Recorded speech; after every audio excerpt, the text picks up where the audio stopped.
अमरावतीमध्ये एक धक्कादायक प्रकरण समोर आले। 180 महिलांचं लैंगिक शोषण, 350हून अधिक अश्लील व्हिडिओ आणि हे सगळं करणारा कोण तर अवघ्या 18 वर्षाचा 11वीचा विद्यार्थिनी अयान अहमद। परतवाडा भागातील हे प्रकरण सुद्धा चांगलंच चर्चेत आले, पण सगळ्यात मोठा प्रश्न म्हणजे इतक्या मोठ्या प्रकरणात एकही महिला तक्रार करण्यासाठी पुढे येत नाहीये। 350हून अधिक व्हिडिओ समोर असल्याची माहिती आली आहे। अजून काही व्हिडिओ समोर येण्याची शक्यता व्यक्त केली जाते। 180 महिलांचं शोषण केल्याचं सांगण्यात येतंय आणि उल्लेख केला मी त्याप्रमाणे एकही महिला समोर येत नाहीये, ही चिंताजनक बाब आहे। या प्रकरणावर अनेक नेत्यांनी वेगवेगळे आरोप केले। काय कसं समोर आलं हे प्रकरण, नेमकं काय झालंय, आरोपीला ताब्यात घेण्यात आली आहे, वेगवेगळ्या गोष्टी समोर येत आहेत, काय आहे सत्य, चला बोलूयात। नमस्कार, मी संजना, कसमादे अपडेटमध्ये आपलं स्वागत।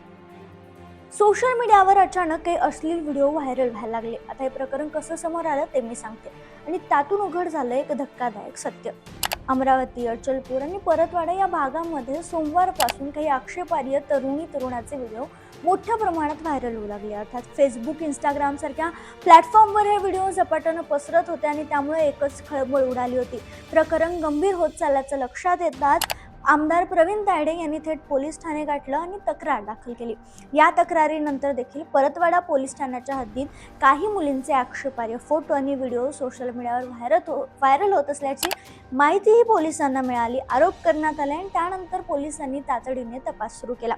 या तपासातून समोर आलं ते एक अतिशय गंभीर वास्तव आणि ते काय होतं, हळूहळू सगळं चित्र स्पष्ट व्हायला लागलं। नाव अयान अहमद तन्वीर, अवघा 11वीमध्ये शिकणारा हा अमरावतीतील एका कॉलेजमध्ये विद्यार्थी आहे। घरची परिस्थिती साधी आहे, वडील ऑटोशी रिलेटेड काहीतरी व्यवसाय करतात, पण सोशल मीडियाच्या माध्यमातून हा मुलगा वेगळं जाळं तयार करत होता। इंस्टाग्राम आणि टेलिग्रामवरून तो अल्पवयीन मुलींशी संपर्क साधायचा। सुरुवातीला मैत्री करायचा, मग गोड बोलायचा आणि मग प्रेम असल्याचं सांगून विश्वास जिंकायचा आणि इथूनच त्याचा खरा खेळ सुरू व्हायचा। प्रेमाच्या नावाखाली तो मुलींशी जवळीक वाढवायचा, त्याच्याशी संबंध प्रस्थापित करायचा आणि त्याच वेळी या सगळ्याचं चित्रीकरण करायचा। त्यानंतर किंवा त्यांच्या परवानगीशिवाय हे करून तेच व्हिडिओ वापरून तो त्या मुलींना ब्लॅकमेलही करायचा आणि त्यांचं शोषण करायचा। त्यांच्या इच्छेविरुद्ध काढलेले हे फोटो आणि व्हिडिओ सोशल मीडियावर टाकण्याची धमकी देत पुन्हा पुन्हा त्यांचं शोषण केलं जात होतं आणि आता या सगळ्या प्रकरणात 180 पेक्षा जास्त मुलींचे शोषण केल्याचा दावा केला जातोय, तर व्हिडिओची संख्या 350 पर्यंत असू शकते असंही सांगितलं जातंय। इतकं सगळं समोर आल्यानंतर ही एकही पीडित मुलगी किंवा तिचं कुटुंब तक्रार करण्यासाठी पुढे आलेला नाही। भीती, बदनामी आणि दबावामुळे सगळे गप्प आहेत का, हा प्रश्न अजूनही मोठा आहे। या प्रकरणात आरोपी अयान अहमद तन्वीर याच्यावर गुन्हा दाखल करण्यात आला। त्यानंतर आमदार प्रवीण तायडे यांच्या तक्रारीवरून परतवाडा पोलीस ठाण्यात पोक्सो आणि BNS 294 अंतर्गत त्याच्यावर गुन्हा दाखल करण्यात आला। त्याला सध्या अटक करण्यात आली। त्याच्याशिवाय यामध्ये उझैर खान, इक्बाल खान, तरबेज खान, तस्लीम खान आणि मोहम्मद सादिक अशा आरोपींनाही रात्री उशिरा अटक करण्यात आली। या आरोपींची चौकशी केली असता या आरोपींनी गुन्ह्याची कबुली दिली। आरोपी आयाज यांनी 8 तरुणींना आपल्या प्रेमाच्या जाळ्यात ओढलं होतं। यातील काही पीडित अल्पवयीन असल्याची माहिती आहे। आरोपी आयाजने ज्या 8 जणींचं लैंगिक शोषण केलंय त्या सगळ्या मुस्लिम समाजातील आहेत। यातील 6 जणींचे असलेले फोटो त्याच्याकडे आढळलेत, तर दोघींसोबतचे व्हिडिओही त्याच्याकडे सापडलेत। या प्रकरणात पोलिसांनी आणखी एक मोठी कारवाई करत उझैर खान, इक्बाल खान याला अटक केली आणि तपासात असं समोर आले की मुख्य आरोपी अयानच्या मोबाईलमधील व्हिडिओज त्याने डाउनलोड केले आणि सोशल मीडियावर अपलोड केलेत। सध्या पोलीस उझैर खानला ताब्यात घेऊन कसून चौकशी करतात। त्याला न्यायालयात हजर केलं जाणार असून पोलीस कोठडीमध्ये त्याच्याकडून आणखी महत्त्वाची माहिती मिळण्याची शक्यता व्यक्त केली जाते।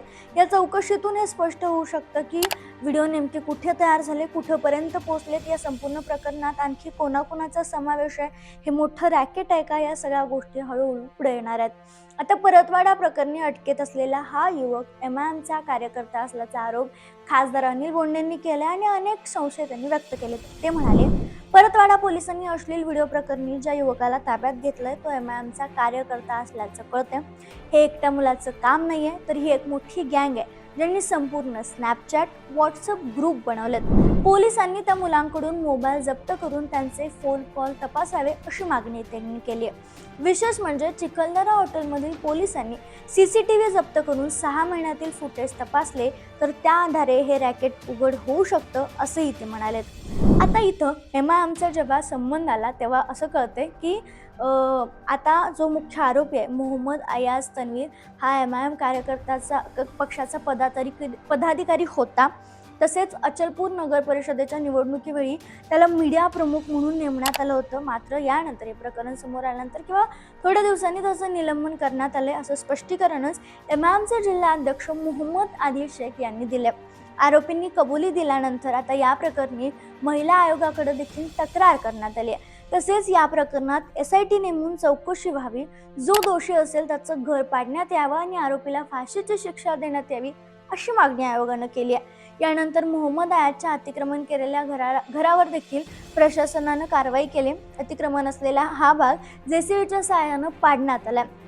आता हळूहळू आरोपी ताब्यात येत आहेत, व्हिडिओ समोर येत आहेत, अयाज हळूहळू कबुली देतोय। त्यामुळे या प्रकरण अजून किती वाढणार आहे, हे खरंच मोठं रॅकेट आहे का, अजून कुणाकुणाचा यात समावेश होणार आहे, हे सगळं स्पष्ट होणार आहे। मात्र अशोक खरात, त्यानंतर नाशिकच्या मल्टीनॅशनल कंपनीमधील धर्मांतर प्रकरण आणि आता अमरावतीत समोर आलेलं हे एवढं मोठं रॅकेट, त्यामुळं नेमकं महाराष्ट्रातील तरुण पिढी किंवा महाराष्ट्र कोणत्या दिशेने चाललाय हा सगळ्यात मोठा प्रश्न या निमित्तानं निर्माण होतोय।